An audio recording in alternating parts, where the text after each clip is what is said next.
اس clip میں آپ قرآن پاک کی سورہ ناس کا تعارف، پوری سورہ ناس کی تلاوت اور ترجمہ قرآن اور تفسیر قرآن صراط الجنان سماعت فرمائیں گے۔ سورۃ الناس کا تعارف۔ مقام نزول: سورۃ الناس زیادہ صحیح قول کے مطابق مدنی ہے۔ آیات، کلمات اور حروف کی تعداد: اس سورت میں 1 رکوع، 6 آیتیں، 20 کلمات اور 79 حروف ہیں۔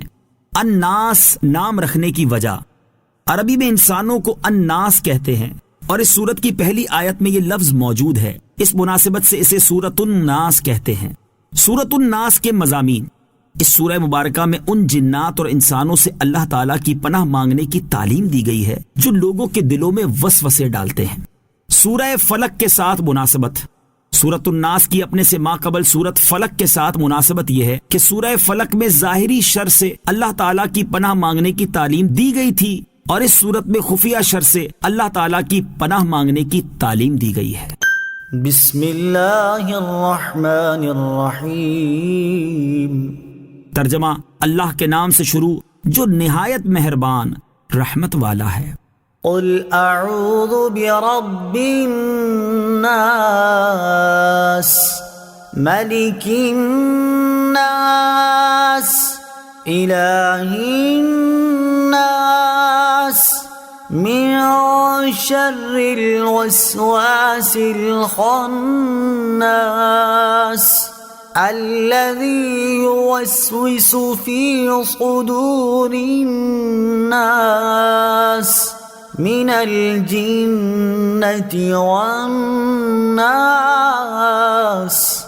ترجمہ: تم کہو میں تمام لوگوں کے رب کی پناہ لیتا ہوں جو تمام لوگوں کا بادشاہ ہے، تمام لوگوں کا معبود ہے، بار بار وسوسے ڈالنے والے، چھپ جانے والے کے شر سے پناہ لیتا ہوں، وہ جو لوگوں کے دلوں میں وسوسے ڈالتا ہے جنوں اور انسانوں میں سے۔ قل اعوذ برب الناس، تم کہو میں تمام لوگوں کے رب کی پناہ لیتا ہوں۔ تفسیر صراط الجنان میں ہے اللہ تعالیٰ ساری مخلوق کا رب ہے، مگر چونکہ انسان اشرف المخلوقات ہے اس لیے ان کا خصوصیت سے ذکر فرمایا۔ انسان کی عظمت و شرافت: اس سے انسان کی عظمت و شرافت بھی معلوم ہوئی کہ بطور خاص اللہ تعالیٰ نے اپنی ربوبیت کی نسبت اس کی طرف فرمائی۔ علماء نے یہاں یہ نقطہ بیان فرمایا ہے کہ اس سورت میں 5 مرتبہ لفظ الناس آیا ہے۔ اس میں حکمت یہ ہے کہ چونکہ انسان بچپن میں صرف پرورش ہی پاتا ہے اس لیے سب سے پہلے رب الناس یعنی ربوبیت والی صفت کا ذکر فرمایا، جبکہ انسان جوانی میں مست ہو کر بے راہ ہو جاتا ہے، اس وقت اس پر قانونی گرفت کی ضرورت ہے، اس لیے یہاں ملک الناس یعنی لوگوں کا بادشاہ فرمایا۔ اور چونکہ انسان بڑھاپے میں عبادت میں مشغول ہوتا ہے اس لیے تیسری جگہ اللہ تعالیٰ کی صفت الوہیت اور معبودیت کا ذکر فرمایا یعنی الہ الناس۔ چوتھی جگہ الناس سے صالحین مراد ہو سکتے ہیں کہ شیطان عموماً انہیں ہی وسوسوں کے ذریعے عبادت سے ہٹانے کی کوشش کرتا ہے۔ اور 5ویں جگہ الناس سے مراد شر پسند اور فسادی لوگ ہو سکتے ہیں کہ وہاں لوگوں کے شر سے پناہ مانگی گئی ہے۔ ملک الناس، تمام لوگوں کا بادشاہ۔ تفسیر صراط الجنان میں ہے یعنی ان کے کاموں کی تدبیر فرمانے والا ہے اور سب کا حقیقی حاکم و مالک، کہ دنیا میں بھی کسی کو حکومت و ملکیت ملے تو اسی کی عطا سے ملتی ہے۔ الہ الناس، تمام لوگوں کا معبود۔ تفسیر صراط الجنان میں ہے معبود ہونا اسی کے ساتھ خاص ہے اور سارے لوگوں کا حقیقی معبود وہی ہے۔ من شر الوسواس الخناس، بار بار وسوسے ڈالنے والے، چھپ جانے والے کے شر سے۔ تفسیر صراط الجنان میں ہے اس سے مراد شیطان ہے اور یہ اس کی عادت ہے کہ انسان جب غافل ہوتا ہے تو اس کے دل میں وسوسے ڈالتا ہے، اور جب انسان اللہ تعالیٰ کا ذکر کرتا ہے تو شیطان دبک رہتا ہے اور ہٹ جاتا ہے۔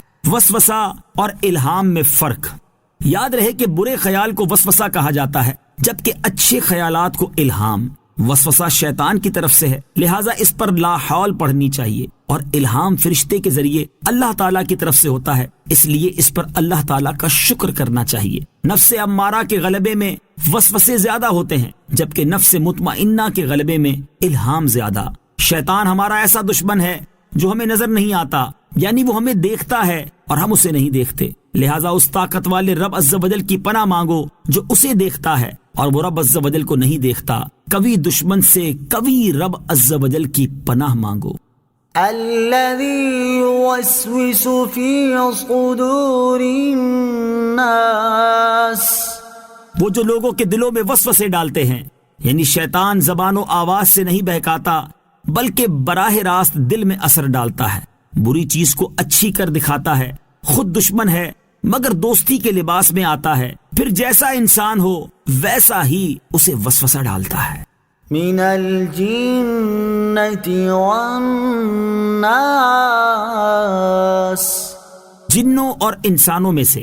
تفسیر صراط الجنان میں ہے یہ بیان ہے وسوسے ڈالنے والے شیطان کا کہ وہ جنوں میں سے بھی ہوتا ہے اور انسانوں میں سے بھی۔ جیسے شیاطین جن انسانوں کو وسوسے میں ڈالتے ہیں، ایسے ہی شیاطین انسان بھی ناسے بن کر آدمی کے دل میں وسوسے ڈالتے ہیں۔ پھر اگر آدمی ان وسوسوں کو مانتا ہے تو اس کا سلسلہ بڑھ جاتا ہے اور وہ خوب گمراہ کرتے ہیں، اور اگر اس سے متنفر ہوتا ہے تو ہٹ جاتے ہیں اور دبک رہتے ہیں۔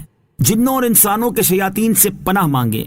آدمی کو چاہیے کہ جنوں کے شیاطین کے شر سے بھی پناہ مانگے اور انسانوں کے شیاطین کے شر سے بھی۔ اس سلسلے میں یہاں ایک مفید وظیفہ پیش خدمت ہے۔ چنانچہ حضرت عائشہ صدیقہ رضی اللہ تعالی عنہا فرماتی ہیں، بخاری شریف کی حدیث ہے کہ رسول اللہ صلی اللہ تعالی علیہ وآلہ وسلم رات کے وقت جب بستر مبارک پر تشریف لاتے تو اپنے دونوں دستے مبارک جمع فرما کر ان میں دم کرتے اور سورہ قل هو اللہ احد اور قل اعوذ برب الفلق اور قل اعوذ برب الناس پڑھ کر اپنے مبارک ہاتھوں کو سر مبارک سے لے کر تمام جسم اقدس پر پھیرتے، جہاں تک دستے مبارک پہنچ سکتے۔ یہ عمل 3 مرتبہ فرماتے۔ حضرت عبداللہ بن خبیب رضی اللہ تعالیٰ عنہ فرماتے ہیں، ہم پر ہلکی بارش ہوئی اور اس وقت اندھیرا چھایا ہوا تھا اور ہم نبی کریم صلی اللہ تعالیٰ علیہ وسلم کا انتظار کر رہے تھے تاکہ وہ آ کر ہمیں نماز پڑھائیں۔ پھر حضور پرنور صلی اللہ تعالیٰ علیہ وسلم ہمیں نماز پڑھانے کے لیے تشریف لائے اور ارشاد فرمایا پڑھو۔ میں نے عرض کی کیا پڑھوں؟ ارشاد فرمایا صبح و شام 3 بار قل هو اللہ احد اور قل اعوذ برب الفلق اور قل اعوذ برب الناس پڑھو۔ ان کی تلاوت کرنا تمہیں ہر بری چیز سے بچائے گا۔ اللہ تعالیٰ سے دعا ہے کہ اس تفسیر کو عوام اور خواص سبھی مسلمانوں کے لیے نفع بخش اور فائدہ مند بنائے اور اسے مسلمانوں کی اعتقادی، علمی اور عملی اصلاح کا بہترین ذریعہ بنائے، اور اس کے صدقے میرے والدین، میرے عزیز رشتہ داروں، اساتذہ کرام، دوست احباب، دیگر متعلقین اور معاونین کی بے حساب بخشش و مغفرت فرمائے، آمین ثم آمین۔ صدق اللہ العظیم۔